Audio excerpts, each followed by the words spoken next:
India is poised to become the fourth largest economy. We are $4 trillion economy that is larger than Japan.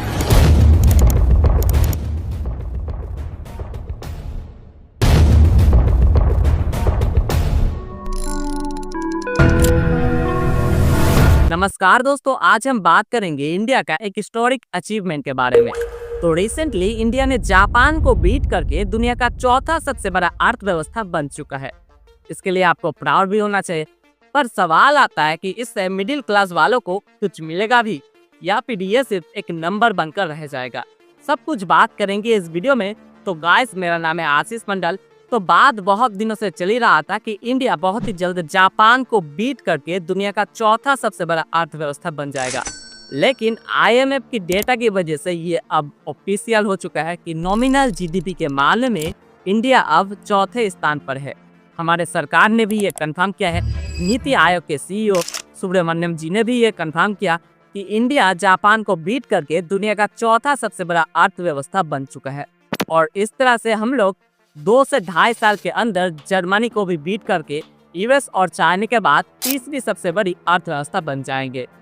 उनकी ये बात काफ़ी ज़्यादा realistic भी लगता है, क्योंकि इंडिया और जर्मनी का अगर आप आंकड़ा देखें नॉमिनल GDP में, तो बहुत ज़्यादा डिफरेंस नहीं है। लगभग $0.6 ट्रिलियन का ही डिफरेंस है। और इंडिया अगर इस तरह से ग्रो करता रहा तो 2027 के अंत तक हम लोग जर्मनी को भी पछा सकते हैं और दुनिया की तीसरी सबसे बड़ी अर्थव्यवस्था बन सकते हैं। अगर आपके मन में सवाल आ रहा होगा कि जर्मनी और जापान इतना ज़्यादा पीछे क्यों चला गया, तो आपको बता दूं, उन लोग पहले से ही डेवलप है। जापान, जर्मनी, ये लोग डेवलपिंग नेशन में आते हैं, और हम लोग जो आज अचीव करने की कोशिश कर रहे हैं वो लोग पहले ही अचीव करके बैठे हुए हैं। इसलिए डेवलपिंग नेशन में ग्रोथ रेट स्लो ही रहता है। आप यूपी को ही देख लीजिए।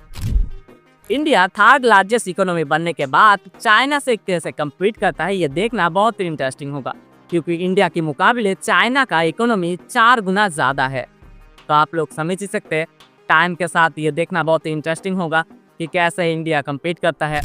हम लोग जितने ही इंडिया चाइना के बारे में बात कर ले, सच तो ये है कि हम लोग चाइना से कई गुना ज़्यादा पीछे है।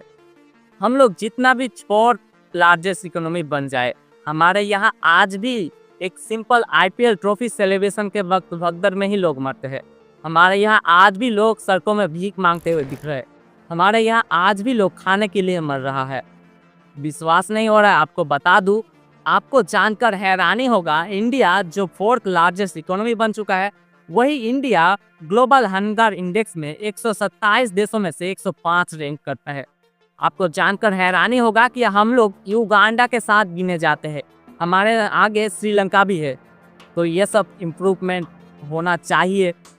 हमारे यहाँ आज भी क्वालिटी ऑफ लाइफ बहुत ही ज़्यादा ख़राब है। धीरे धीरे कंट्रोल हो रहा है और उम्मीद है कि धीरे धीरे कंट्रोल हो भी जाएगा। अब आते हैं मुद्दे पर।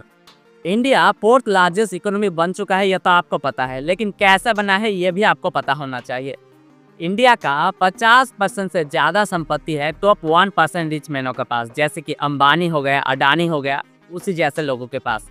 अब बाकी बचा 50% में बाकी लोग आते हैं। तो आप लोग समझ ही सकते हैं, बहुत सारे कंपनियों का बूस्ट हो रहा है, इसलिए हमारे इकोनॉमी भी बढ़ रहा है। पर एट द एंड सवाल वही रहता है कि हम मिडिल क्लास वालों का क्या। सच तो यह है कि मिडिल क्लास के लोग आज भी 400 रुपये के लिए भी सफ़र कर रहा है। कोई ढंग का काम नहीं है, कोई ढंग का नौकरी नहीं है। इसलिए सभी लोग इसी पर सवाल उठा रहे हैं कि प्रति व्यक्ति इनकम बहुत ही कम है। आप जापान को ही देख लीजिए। जापान का पर कैपिटा यानी प्रति व्यक्ति इनकम बहुत ही ज़्यादा है, लगभग $34,000। आप लोग कहेंगे कि जापान का आबादी कम है, तो उन लोगों का प्रति व्यक्ति आय ज़्यादा होना स्वाभाविक है। इसलिए जापान के साथ कोई कंपैरिजन बनता ही नहीं है। कंपैरिजन बनता है तो चाइना से, क्योंकि चाइना का आबादी हमारा बराबर ही है। तो चलिए चाइना से ही कंपैरिजन कर लेते हैं। चाइना का प्रति व्यक्ति आय यानी पर कैपिटा है $14,000, वही इंडिया का सिर्फ $2,800। तो आप लोग समझ ही सकते हैं कितना ज़्यादा डिफरेंस है। इंडिया को प्रति व्यक्ति इनकम यानी GDP पर कैपिटा पे काम करना चाहिए, उसी पे फोकस करना चाहिए।